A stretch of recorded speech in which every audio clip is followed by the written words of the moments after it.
We have been saying this from day one, that the kind of money, the kind of muscle power, the kind of abuse of political power that the Maharashtra Mahayuti government has done in this election is coming home to roost now. It was happening in Maharashtra by the BJP. And why should I not be reminded of the one thing that Mr. Modi had said when he had spoken about and when he had said very categorically कि बोरों में भर भर के tempo में लाद कर अडानी और अंबानी का पैसा इधर से उधर किया जा रहा है. I think he was perhaps speaking for people like Mr. Tawde, and if he wasn't, he perhaps has a lot to answer today. What about the money that was being flashed? And even if I were to go with the police's version, which is your police right now, that 9,53,000 or 56,000 has been recovered. Who is that money from? What is the source of that money? Who was that money being distributed to? There is only one way to counter money power. There is only one way to counter brute majoritarianism. There is only one way to counter what the BJP does, which is divisive politics. And that is the mandate of the people, one can say. But as far as camps within the BJP are concerned, I am told that Vinod Tawde was not just the front runner for many other jobs. He was also the front runner to be the BJP national president. So I don't know where this is coming from, but we can only tell you that if somebody is caught with wads of cash and no action is going to be taken, we're going to raise hue and cry about it. Quite frankly, you are caught with cash. You are on every national television screen today, sitting with Hitendra Thakur and telling him to let you go. You were at a place where you had no business to be. You flouted a lot of rules to be there. A suitcase has been, pictured. A suitcase has been videographed outside the hotel, which is in your car. And you have the audacity to say that the opposition should do this and opposition should do that. Will take yet another very big knock. So it's up to the Election Commission to decide, do they want to stay independent, autonomous, and see being on the side of fair play?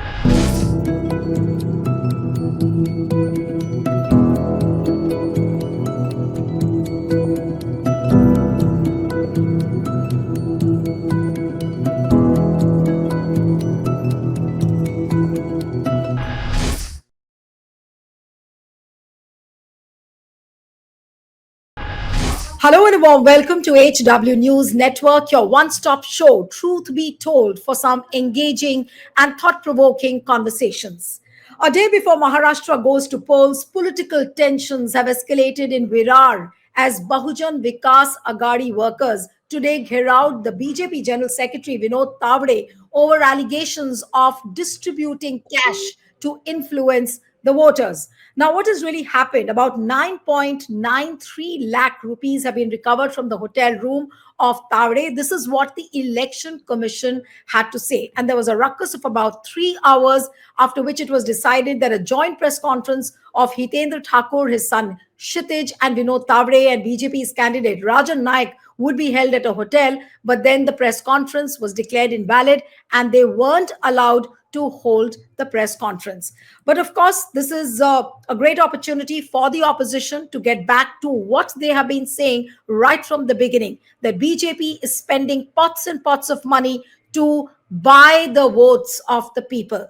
Today, Rahul Gandhi had put out a post saying that from whose safe have these 5 crore rupees been recovered? Who has sent the tempo? So this is what. And Supriya Shrinate, Congress leader, also held a press conference saying how this usage of money is there to influence the voters. So are we assuming that just a day ahead of the polls, is this a conspiracy, or does it look like a clear, open use of money to buy votes? Joining me now is Supriya Shrinate herself. She was there in the afternoon holding the press conference. Thank you so much, Supriya, for joining.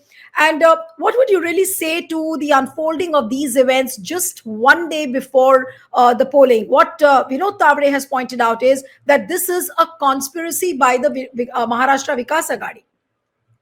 So first things first, thank you for having me on the show. And I think the proof of the pudding is in eating. Vinod Tawde is a resident of Borivali in Mumbai. What was he doing in Virar East? Why was he booked into a hotel? What about the suitcase that was found? What about the wads of cash that was being flashed? Who was that money for? Why was it being distributed? What is the source of that money? There are various questions. Now, Vinod Tawde, if he was a lowly worker, one could have still imagined him doing this. He is breaking rules at every step of the way. He has no business being there. Once physical campaigning ended at 5 p.m. on the 18th of November, he had no business being in another constituency. Under the Representation of People's Act, by the way, the People's Representation Act, Section 123, Para 1, it clearly says if you found with that kind of cash, he should have been in police arrest. He should have been questioned. But instead, no word is being said about him. There seems to be some sort of a political protection that is being offered to him. I do believe that I think this raises very serious questions because the BJP has had a track record of things like these. If you remember in history, and the BJP wants to go back and talk about history too much, Bangaru Lakshman has been the only political party president to have been found guilty of accepting a bribe in an arms deal. So we have been saying this from day one, Neeluji, and I'm going to end here. We have been saying this from day one, that the kind of money, the kind of muscle power, the kind of abuse of political power that the Maharashtra Mahayuti government has done in this election is coming home to roost now. The brutal reality is that you kept checking helicopters and bags of political opponents all through the elections. But when it came to distributing money, it was happening in Maharashtra by the BJP. And why should I not be reminded of the one thing that Mr. Modi had said when he had spoken about and when he had said very categorically कि बोरों में भर भर के tempo में लाद कर अडानी और अंबानी का पैसा इधर से उधर किया जा रहा है. I think he was perhaps speaking for people like Mr. Tawde, and if he wasn't, he perhaps has a lot to answer today. Rahul Gandhi had put out a post and he said कि ये किसके safe से आया है और किसने tempo में भरकर भेजा है. And to which Vinod Tawde's tweet I'm just seeing, I think he has just posted it I think few minutes back, and he has said that Rahul Gandhi जी आप स्वयं नाला सुपारा आए, होटल का सीसीटीवी फुटेज देखें, वहां हुई निर्वाचन आयोग की पूरी कार्रवाई देखें और यह साबित करें कि इस प्रकार पैसा आया.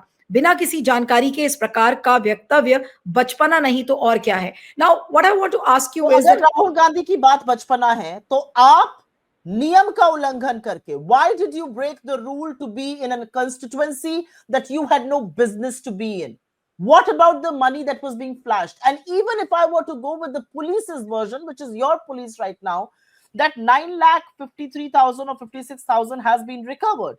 Who is that money from? What is the source of that money?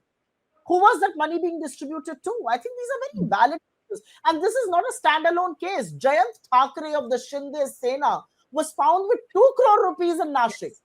So this is not a coincidence that the Mahayuti is distributing money. Actually, the reality is that the Mahayuti government was formed by stealing a mandate on the basis of the horse trading that they did for MLAs left, right, and center, and rampant corruption that we saw thereafter. They thought they can steal the mandate this time by buying the votes straight. But this is Maharashtra. This is not going to happen. But what do you really feel, as what you were saying, that from Nashik also so much of money has recovered? And I think 2 days before on the social media, many veteran journalists from Maharashtra have been talking about a campaign which is running by the BJP, and that is 10,000 per vote. Means on every vote, BJP throughout Maharashtra allegedly is spending 10,000 rupees. So if that is the kind of campaign which BJP is running in Maharashtra, how would the opposition really counter this kind of money power? Is there an option left then? There is only one way to counter money power. There is only one way to counter brute majoritarianism. There is only one way to counter what the BJP does, which is divisive politics. And that is the mandate of the people. The BJP was doing all this and more in the Lok Sabha elections of 2024, and still people restricted them. And the reality that we cannot look away from is the fact that Mr. Modi is running a minority government. He is dependent on 2 allies. And if at all they were to ever withdraw support, he will not have a government in office. So I think that's the antidote to all the money and to all the corruption and to all the brute majoritarianism and power politics. But I do want to say here that Maharashtra is a very, very alert, a very agile state of India as far as principles are concerned. Maharashtra does not appreciate people jumping ship. Maharashtra does not appreciate horse trading of MLAs. Maharashtra defeated the Mahayuti quite decisively in the Lok Sabha elections of 2024. The BJP and its allies were down 28 seats in Maharashtra. We were up 25 seats. And it only happened because people don't like, defections. People don't like you are accusing somebody of corruption this evening and he becomes your deputy chief minister tomorrow. People don't like this horse trading of MLAs. I think Maharashtra makes people accountable. There are serious issues in Maharashtra, issues of farmers, issues of youth, issues of women, issues of Maratha pride, the Maharashtrian pride that has been trampled by the BJP. And I'm sure we're going to discuss that going forward. Absolutely. In fact, Supriya, there are all sorts of conspiracy theories since the time this incident has unfolded. And many people are also pointing out to the fact that this could be BJP's own doing because Vinod Tawde apparently was seen to be in the CM race. And this could be the making of Devendra Fadnavis. This is what many people from Maharashtra are discussing, that this could be a BJP's game, which very easily is being put on the side of the opposition, that it is the opposition which is doing all this. But do you sense that this could be a BJP's own game which they are playing on the Tawde? Could this be a possibility according to you?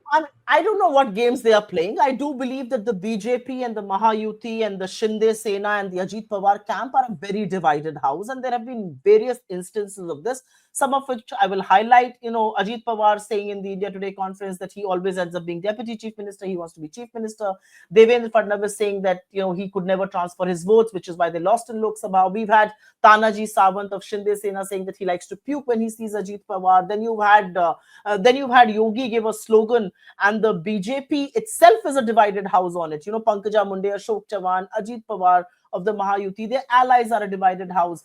It all started with Shinde being the face of the campaign and him being the chief minister, to Shinde now saying, I'm not in the race, to Amit Shah saying, we will decide after elections. So it's a very, very divided house. And I think there is proof everywhere to see that the tug of war is continuing, not just between the Shinde Sena or the BJP or Ajit Pawar. It's also happening well within the BJP. I mean, Pankaja Munde is no novice in politics. She's a politically bred person. She's seen politics all her life. She's a card holding member, so to say, of the BJP. And for her to come out in open defiance, or Ashok Chavan, the Rajya Sabha MP, to come out in open defiance, there's a lot one can say. But as far as camps within the BJP are concerned, I am told that Vinod Tawde was not just the front runner for many other jobs. He was also the front runner to be the BJP national president. So I don't know where this is coming from, but we can only tell you that if somebody is caught with wads of cash and no action is going to be taken, we're going to raise hue and cry about it. Right. But what Vinod Tawde has written in his tweet, now, if BJP starts asking for the CCTV footage, that now the opposition should come up with the CCTV footage and they should try and show what has really happened. So would the opposition be going ahead with doing that, what Vinod Tawde has asked in his tweet? Neelu, ji, quite frankly, you are caught with cash. You are on every national television screen today, sitting with Hitendra Thakur and telling him to let you go. You were at a place where you had no business to be. You flouted a lot of rules to be there. A suitcase has been, pictured. A suitcase has been videographed outside the hotel, which is in your car. And you have the audacity to say that the opposition should do this and opposition should do that. Well, the opposition has raised the issue, and the ball is now squarely in the court of the Election Commission. And I do believe that the autonomous, independent, fair play Election Commission is on litmus test here. If you are going to act, great. If you're not going to act, your own credibility, which has taken a big knock in the recent few months, will take yet another very big knock. So it's up to the Election Commission to decide, do they want to stay independent, autonomous, and see being on the side of fair play? That's the question. No, but if you don't get a satisfactory answer from the election commission, then what is the plan? You would be approaching the court. What is the plan in the days to come then? No, first up, I think the first plan is to win this election. And the first plan is to do all it takes to win this election. The voting is tomorrow. We wanted everybody in Maharashtra to know of how they were trying to steal votes of people, how they once stole a popular mandate. Now they were trying to malign the election by doing this. So I think that is that. Our first focus is to win this election, and we are going to do all it takes. Our massive campaign, I think a very high voltage campaign, has been that. And the focus of our campaign, unlike the BJP with its divisive slogans, has been very clear. And I will take 30 seconds to talk about the farmers of Maharashtra. 7 suicides a day, and you don't want to talk about farmers? We want to talk about farmers because we want to say we will give them a farm loan waiver of up to 3 lakh rupees. We want to say that we will procure soya bean at 7,000 rupees per ton. We want to say very categorically that women will receive 3,000 rupees a month and they will have free bus travel. We want to very categorically say there will be an unemployment DA for a certain period of 4,000 rupees for unemployed youth. We do want to say that the scheme like the Chiranjeevi Yojana, which is 25 lakhs health scheme without premium paying, we will give it to Maharashtra, and we will definitely do the caste survey. So we are very certain on what plank have we fought this election. We are certain that the Mahavikas Agadi wants to give Maharashtra government, which is going to be elected by Maharashtra and will work for the benefit of the 13 crore Maharashtrians. I will very, very briefly, if you allow me for 20 seconds, point out to the fact when we say there is something which is wrong, we say it with proof. Will you believe me if I tell you that the CAG, India's chief auditor, on the 9th of October 2023, exactly a year back, told Maharashtra to stall any audit which was special in nature. So this was performance audit, this was state-specific compliance audit, this was thematic audit. Now, these are particularly audits that come out with embarrassing details of the government, that come out with cost overruns, that come out with scams, that come out with irregularities, that come out with money that is siphoned off. Why was that done? You know, that audit happened for 10 months. These audits began to wrap by November, December. Why was it that almost a month before it was going to be wrapped, what was the uncomfortable, ugly truth? And why was Maharashtra denied to know that truth before the elections? This is the kind of government they have run. And I think Maharashtra is very clear that they will pay back in kind. Supriya, last 3 days of the elections in any election are very, very crucial, whether it is the narrative, whether it is the perception. And do you think this Vinod Tawde's incident actually has come up as a big, big blessing? Now, since the morning when this incident broke and then you held a press conference, and since that time, the only thing which is being discussed on the social media is how Vinod Tawde has been caught red-handed. And I'm sure the entire night people will watch because that video is starkingly coming up as a surprise just one day ahead of the poll. So do you think that somewhere it will be an advantage Mahavikas Agadi? I don't know if it's an advantage or a disadvantage, but it is certainly something that should not have happened. I think, you have to be a 4-year-old child to believe the BJP when they tell you that he was doing nothing and he was only there to look at booth management. I mean, there is money that's being warded off and there's money that's being flashed all around him. You hear him folding his hands and tell Hiten Thakur to let him go. That's the reality. And BVA used to once be a part of the Mahayuti, by the way. It's not the Congress or the Shiv Sena that stormed the hotel. It was the BVA, which was very much a part of the Mahayuti not so long back. So all I have to say is that I think what happened was wrong. I think Kshitish Thakur is the candidate from Nala Sopara, and I think what happened was wrong. I think what has happened compromises democracy. I think what has happened, though, is something that we have been constantly saying. Let me rattle off a few places. Nasik, Kharge ji. Amravati, Rahul Gandhi ji. Yavatmal, Patole ji. Baramati and Raigar, Sharad Pawar ji. Varan and Ausa, Uddhav Thackeray ji. Pune, Supriya Shrinate ji. Sangola, Sanjay Raut ji. Ratnagiri, Aditya Thackeray ji. Again, Revant Reddy ji, a visiting chief minister. They were all checked. Their bags were checked. Their helicopters were checked. These are tall leaders. And you did not do anything for the Mahayuti. And look at what is happening, really. The rot is in your house. And of course, it's an election issue. I think people in Maharashtra are very, they're very alert. They're very agile. They never like the constitution and a popular mandate to be compromised. So I think they're seeing exactly what the BJP is capable of.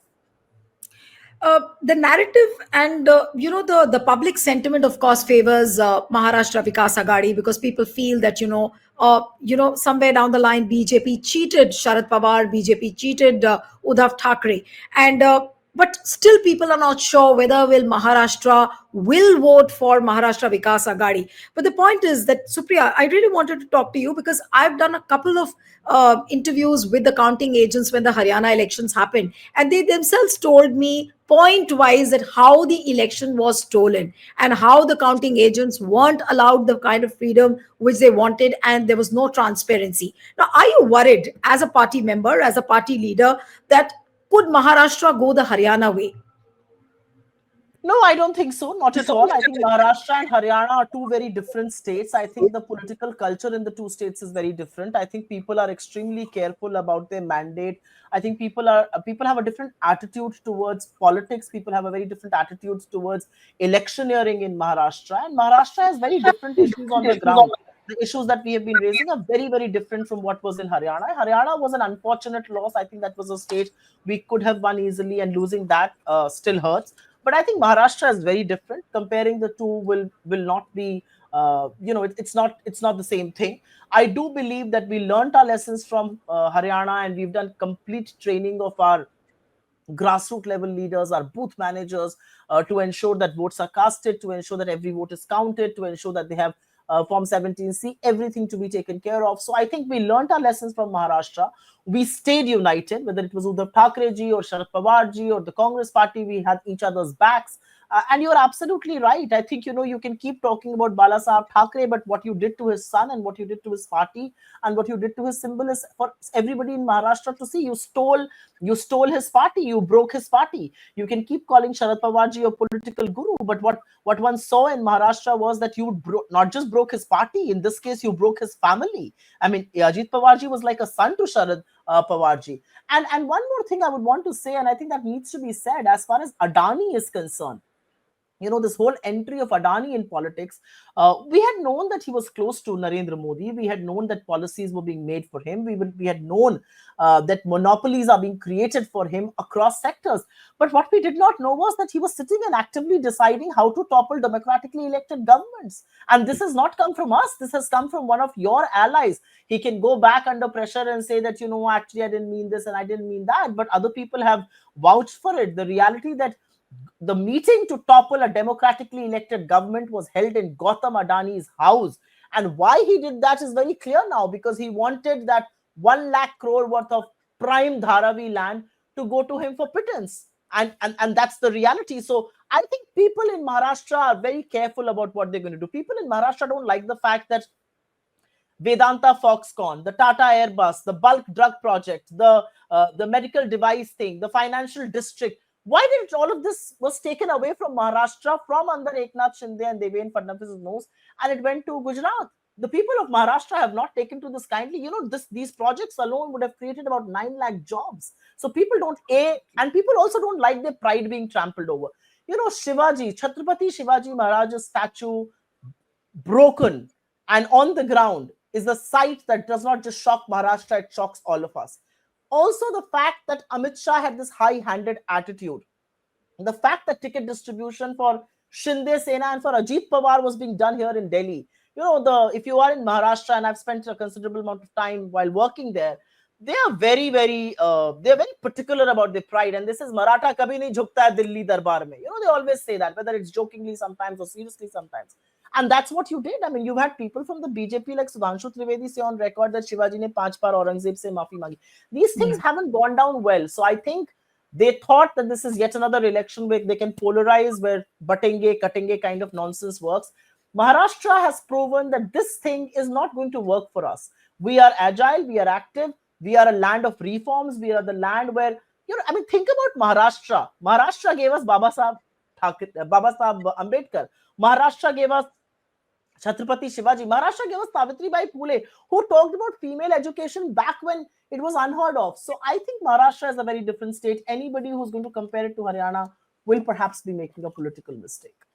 Supriya, you were talking about Adani, and that was an important issue. In fact, I was coming to that issue. And but how challenging is it going to be? Of course, these revelations were made during Maharashtra elections, but one doesn't know as to whether Adani intervened in previous elections or will he continue to intervene in the future elections? But how challenging is this aspect going to be for the opposition? How will the opposition parties really fight out this Adani power, or the corporate power, if I may call? And if the corporates are involved in making and breaking the government, what is left then in the Indian democracy? Look, it's very clear. It's very clear that the Modi government here in the center wants to create monopolies for Adani. It is very clear that most of Narendra Modi's trips overseas are trips to get Adani contracts. I mean, Sri Lanka, Bangladesh, Germany, Greece, Israel. It's all proof. He goes there, and within a few months, Mr. Adani gets a project there. It's very clear that despite the objection from the Department of Economic Affairs and the Ministry of Finance and the Niti Aayog, Mr. Adani did get those 6 airports. They had objected to it. It is very clear that rules were changed for his SEZ, rules were changed for him becoming a monopolist as far as sports are concerned. So this isn't something that you can shy away or look away from. The fact that a billionaire who's close to Mr. Modi sits in Maharashtra and wants to topple a government has shocked a lot of people. People who always thought, okay, why talk about Rani, are today saying, no, he can't do that. I mean, let politics be left to politicians. This is not on money, power. I mean, quite frankly, when I saw that money all around Tawde, I thought this is what Mr. Adani has fed. And yesterday, when Rahulji said about the safe, he was talking about the Tijori. That's where that money is coming from. And I think that does shake the conscience of a country. This is what is happening. This is what is this is what we are fighting against. We are fighting against monopoly creation. We are fighting against rampant corruption. We haven't talked in a while, but the reality that there is so much proof against Madhavi Puri Buch, and she still continues to be India's market regulator, and her actions continue to put the credibility of India's financial markets as well as the investment from small investors at risk. I think this raises a serious question. Who has put her there? Who wants her to continue? Absolutely. Who's afraid? Who is afraid? Exactly. Who is afraid that if she opens her mouth, there will be very dark, deep secrets that will be out? Right. And Congress has put out a series of videos which everyone has seen about those syndicate videos. I'm not getting into that because time is limited. And my last question to you, Supriya, is that you were talking about monopoly. So at the end of the day, when you look at this entire Maharashtra elections, so is Adani trying to create a political monopoly for BJP? Without a doubt, because it works for him.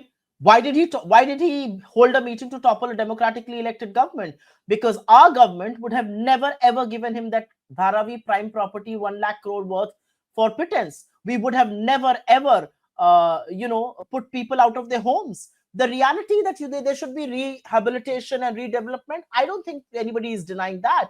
But should it be done more competitively? Should it be done more fairly? Should people of Dharavi be taken into confidence? And how is it that project after project after project in BJP ruled states only end up in Adani's laps? I think these are very serious questions. Thank you so much, Supriya, for joining in HW. Thank you so much. Stay ahead with our cutting edge news app. Instantly access the latest shorts in just 1 minute and breaking news in just 50 words. Download now for a smarter, faster news experience.